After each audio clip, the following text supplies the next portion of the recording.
Autre actualité dans ce journal, des spécialistes égyptiens en pharmacie sont à Ouagadougou pour discuter avec le gouvernement burkinabé.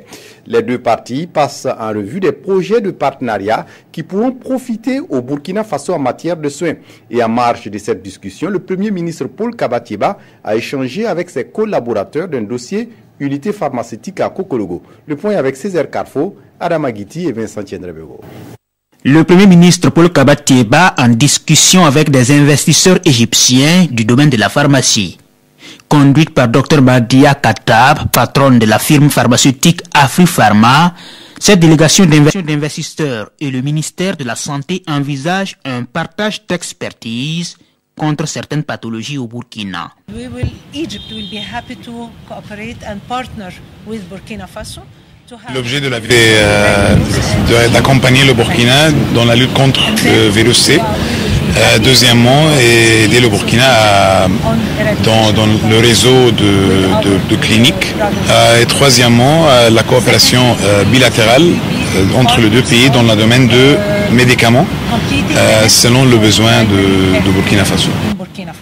Nous sommes là avec une épidémie d'hépatite virale. 8% de la population a une hépatite virale B et environ 3 à 4% de la population a une hépatite virale C. L'Égypte sait comment guérir les personnes qui ont l'hépatite virale C, ralentir la progression de l'hépatite virale B. Ils ont les médicaments qu'il faut et nous souhaitons qu'ils nous accompagnent à monter un programme national d'élimination des hépatites virales au Burkina Faso. Plus tard, Paul Kabatieba a présidé un conseil de cabinet, un conseil qui a étudié le projet d'une unité industrielle pharmaceutique à Kokologo.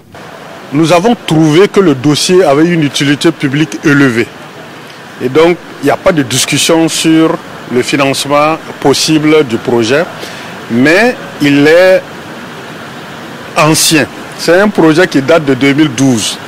De 2012 à 2017, il y a eu d'autres industries qui se sont installées au Sénégal, au Togo, au Bénin, en Côte d'Ivoire, créant un espace concurrentiel différent. Et nous avons souhaité une réactualisation de dossier en fonction de cet environnement et surtout un choix d'un équipementier qui nous fournit l'infrastructure à un coût abordable pour le Burkina. Le projet est d'un certain intérêt, selon le ministre Nicolas Meda, qui espère voir sa concrétisation très prochainement en tenant compte de la nouvelle donne socio-économique.